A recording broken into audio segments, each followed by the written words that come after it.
बहुत कुछ अलग होने वाला है। बहुत कि कैसे हम पूरी दुनिया में अपने प्रोडक्ट्स जो है उनको पहुंचा सकते हैं।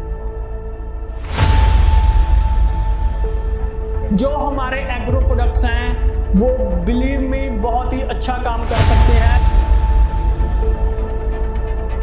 कि कोई भी जो प्रोडक्ट है उसको हम आसानी से कैसे समझ सकते हैं।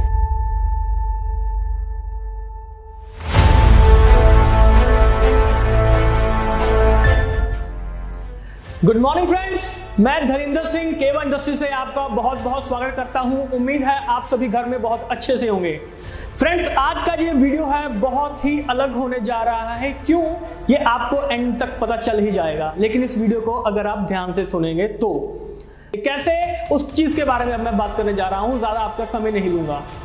दोस्तों, एग्रो प्रोडक्ट्स बेसिकली हम एग्रीकल्चर के ऊपर जो बेस प्रोडक्ट होते हैं तो उसके लिए हमारा एक दायरा जो है वो सीमित कर लेते हैं कि हम सिर्फ किसान भाइयों तक ही पहुंचते हैं, उससे आगे हम पहुंचते नहीं हैं।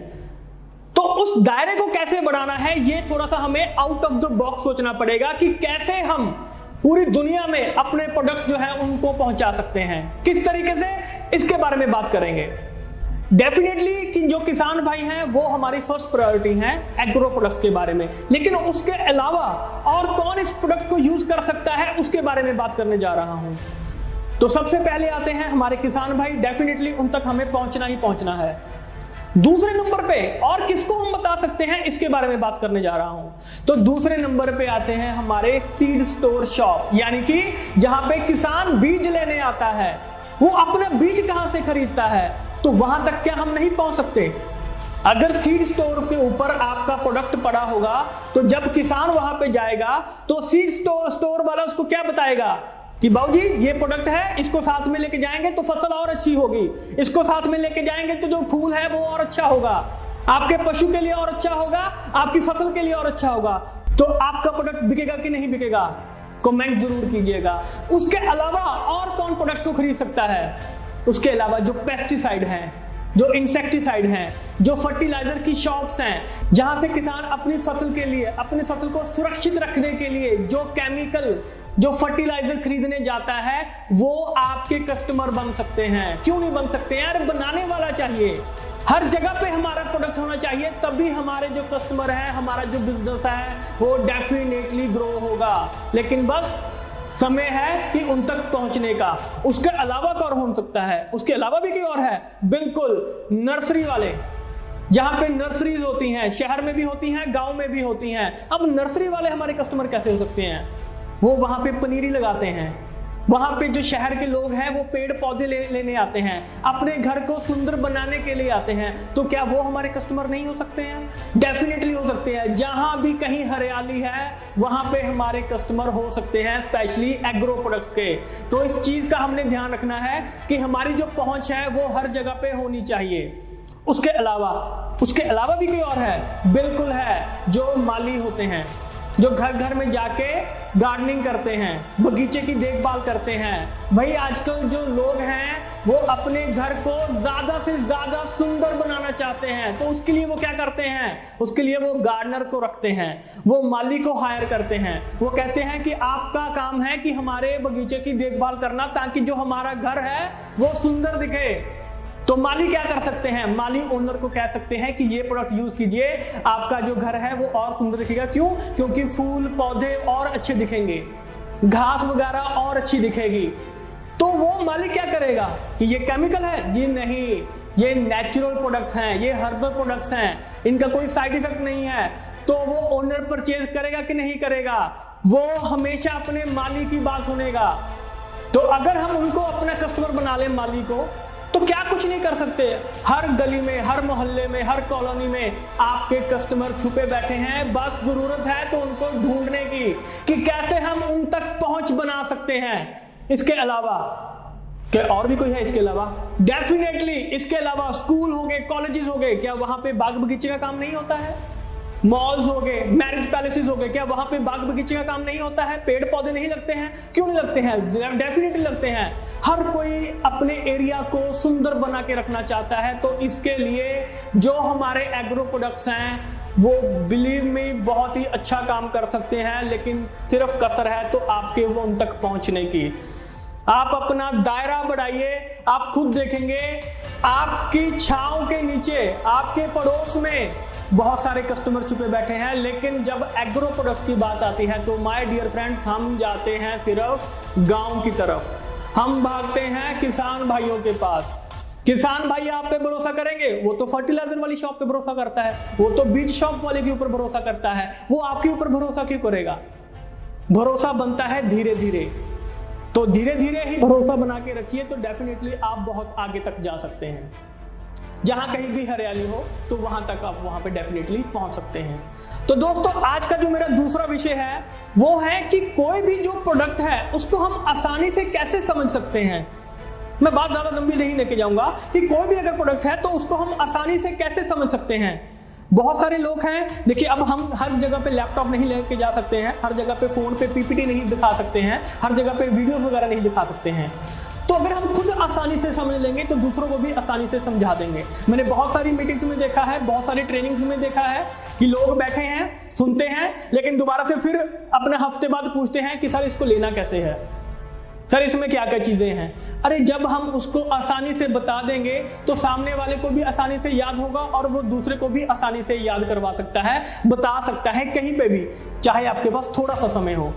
एक फॉर्मूला देने जा रहा हूं कि अगर आप उस फॉर्मूले को याद कर लोगे तो कोई भी प्रोडक्ट सिर्फ एग्रीकल्चर ही नहीं, कोई भी प्रोडक्ट आप उसको आसानी से याद कर सकते हैं और दूसरों को समझा सकते हैं।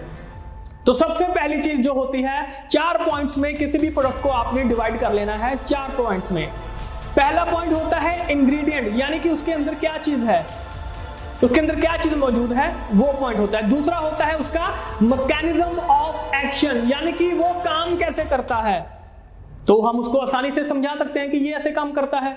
तीसरी चीज आ जाती है इसमें उसके बेनिफिट्स, कि अगर हम इसको इस्तेमाल करते हैं तो इसके क्या लाभ हमें मिल सकते हैं। और चौथी चीज आती है इसमें डोसेज, यानी कि ये कितना इस्तेमाल करना है। अगर फूड सप्लीमेंट है तो मैंने कितने कैप्सूल लेने हैं, कितनी गोलियां लेनी है। अगर एग्रीकल्चर प्रोडक्ट है तो मैंने ये कितना इस्तेमाल करना है, पानी में, फर्टिलाइजर में, किस जगह पे कितना इस्तेमाल करना है। तो अगर हम इनको 4 पॉइंट में डिवाइड कर लेंगे तो किसी को भी बताना बहुत आसान हो जाएगा।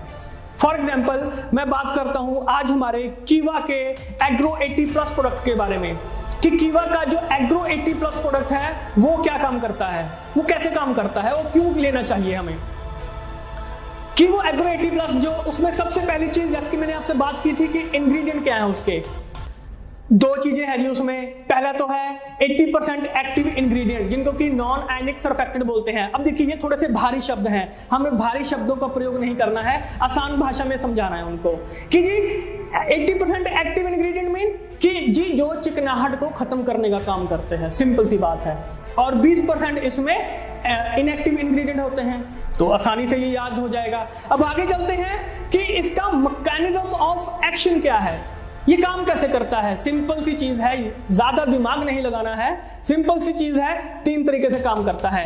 एक्टिवेटर है, स्प्रेडर है और वेटर है। एक्टिवेटर कैसे है, किसी भी केमिकल फर्टिलाइजर के साथ मिला के हम इसको छिड़काव कर सकते हैं, तो वो एक्टिवेटर काम करता है, यानी कि उसकी गुणवत्ता को बढ़ा देता है। जो भी केमिकल फर्टिलाइजर हम इस्तेमाल कर रहे हैं उसकी गुणवत्ता को ये बढ़ा देता है, उसका रिजल्ट किसान को बहुत अच्छा मिलता है, या जहां पे भी हम इसको इस्तेमाल कर रहे हैं वहां पे इसका रिजल्ट बहुत अच्छा मिलता है। दूसरी चीज आ गई स्प्रेडर। अब जब फसल के ऊपर इसका छिड़काव किया जाता है या कहीं पे भी इसका छिड़काव किया जाता है, तो जो नॉन आयनिक सरफेक्टेंट होते हैं, जो पेस्टिसाइड वगैरह होते हैं, उनमें चिकनाहट होती है, तो वो ड्रॉपलेट्स के रूप में पत्तों के ऊपर बैठ जाते हैं, उसकी परत नहीं चढ़ पाती है, तो उसका रिजल्ट नहीं मिलता है। लेकिन एग्रो 80+ क्या करता है कि ये एक परत चढ़ा देता है पत्तों के ऊपर, फसल के ऊपर एक परत चढ़ जाती है, जिसकी वजह से जो भी बीमारी होती है वो खत्म हो जाती है। और तीसरी चीज आगे इसमें वेटर में इसके नाम से समझ आ रहा है कि मिट्टी में नमी को बना के रखता है। अब उससे क्या होगा, नमी को बनाने से जो फसल की जड़ है वो गहराई तक जाएगी। क्यों? क्योंकि जमीन में लेयर होती है, थोड़ी नीचे जाके जो जमीन होती है वो सख्त हो जाती है, फसल उसके नीचे नहीं जा पाती है। फिर क्या होगा, उसकी जो जड़ है वो नीचे तक जाएगी और आपकी जो फसल है वो बहुत अच्छी होगी, पैदावार अच्छी होगी और उससे आपको रिजल्ट भी बहुत अच्छा मिलेगा। तो ये दो चीजें हो गई। अब तीसरी चीज आती है कि इसके बेनिफिट्स क्या हैं, इसके लाभ क्या हैं। बड़ी सिंपल सी चीज है। पहला बेनिफिट है कि ये एक ऑल पर्पस स्प्रे है, यानी कि इसको किसी के भी साथ मिला के हम इसको स्प्रे कर सकते हैं। दूसरी चीज आती है इसमें कि इससे पैदावार बहुत अच्छी होती है, जिससे कि जो किसान की इकोनॉमी है, जो किसान की जो पर्सनल उसकी इनकम है वो बढ़नी शुरू हो जाती है। तो डेफिनेटली किसान क्या करेगा, इसको बार बार खरीदेगा, इसका बार बार इस्तेमाल करेगा, वो आपको ढूंढेगा। मेरी बात को ध्यान से सुनना, बहुत इंपॉर्टेंट चीज आपके सामने आने वाली है। उसके अलावा और क्या बेनिफिट होते हैं कि ये स्प्रे पंप को खराब नहीं करता है, राइट। उसकी जो नोजल होती है स्प्रे पंप की, उसको खराब नहीं करता है, ब्लॉक नहीं होने देता है।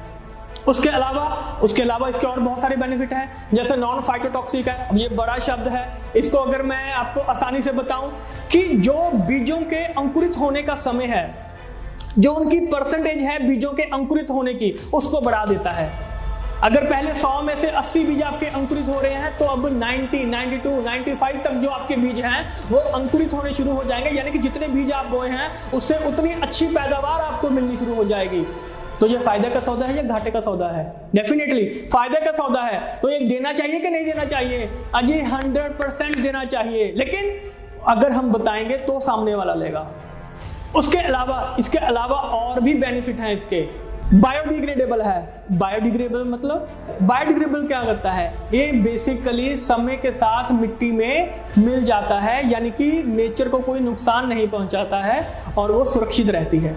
उसके अलावा अब जब बिजली की बचत होगी तो डेफिनेटली किसान को फायदा होगा कि नहीं होगा? आर्थिक तौर पे उसको फायदा होगा। जहां पहले आप 10 दिन बाद पानी दे रहे थे, अब वेटर की इसमें प्रॉपर्टी है, वेटर में होने की वजह से आपको जो पानी है अब 17 दिन बाद देना पड़ेगा, 18 दिन बाद देना पड़ेगा। तो वो बिजली की बचत हो रही है, जो लेबर कॉस्ट है वो कम हो रही है। तो इतने सारे बेनिफिट आपको मिलने शुरू हो जाते हैं। ये बेनिफिट्स हमने याद रखने हैं, मोटे मोटे बेनिफिट्स याद रख लीजिए। और एंड में क्या है? एंड में डोसेज क्या है इसकी? बिल्कुल सिंपल डोसेज है। अगर इंसेक्टिसाइड पेस्टिसाइड का इस्तेमाल कर रहे हैं तो 5 ml आपने एग्रो 80+ लेना है 15 लीटर पेस्टिसाइड इंसेक्टिसाइड में, और नॉर्मली उसको स्प्रे कर देना है। बिल्कुल सिंपल है। दूसरा हर्बिसाइड। अब ये हर्बिसाइड क्या होता है? जो जंगली पौधे फसल के साथ उग जाते हैं, जैसे गेहूं के साथ बाथू उग जाता है, तो उसमें आपने 20 ml एग्रो 80+ लेना है 15 लीटर हर्बिसाइड में, और आपने उसको नॉर्मली स्प्रे कर देना है। तीसरी चीज, सिंचाई के समय एक चीज का ध्यान रखना है कि सिंचाई से कम 12 घंटे पहले आपने इसको इस्तेमाल करना है, राइट। और आपने इस्तेमाल कितना करना है? 160 ml आपने 80 लीटर पानी में आपने इसको इस्तेमाल करना है 1 एकड़ के लिए। मेरी बात को ध्यान से सुनिएगा, 12 घंटे पहले इस्तेमाल करना है 160 ml 80 लीटर पानी में 1 एकड़ के लिए। तो जो हमारी जो 1 लीटर की जो बोतल आती है वो आपके 4 से 5 एकड़ की जमीन के लिए सफिशिएंट है। और कीवा की सबसे अच्छी बात यह है कि एक के साथ आपको एक प्रोडक्ट हमेशा फ्री मिलेगा। अब इसकी MRP है 599 रुपीज, यानी कि 600 रुपए में आपको 2 लीटर एग्रो 80+ मिल रहा है। उसका मतलब कि 8 से लेके 10 एकड़ तक की जो जमीन है आप उसमें आराम से इसको इस्तेमाल कर सकते हैं। तो मेरा मकसद यही था आज आपको बताना कि हमारे टारगेट कस्टमर कौन है, उन तक पहुंचना है, और दूसरा कोई प्रोडक्ट हम किस तरीके से उसको आसानी से दूसरों को समझा सकते हैं। तो आपको ये वीडियो कैसा लगा मुझे प्लीज कमेंट करके जरूर बताइएगा, मुझे आपके कमेंट का इंतजार रहेगा। इस वीडियो को लाइक कीजिए, शेयर कीजिए, सब्सक्राइब कीजिए, जहां तक हो सके। अगर फेसबुक है, इंस्टाग्राम है या यूट्यूब है, व्हाट्सएप है, कहीं पे भी कम से कम टारगेट बनाइए कि 50 लोगों को ये हमने शेयर करना है। अगर आपकी टीम में 100 लोग हैं, 50 लोग भी शेयर कर देंगे तो यकीन मानिए आपका जो बिजनेस है वो बहुत अच्छे तरीके से ग्रो हो सकता है, क्योंकि नया कंटेंट मिल रहा है आपको, नए कस्टमर मिलेंगे आपको, नया बिजनेस जनरेट होगा। लेकिन तब तक के लिए गुड बाय, थैंक यू।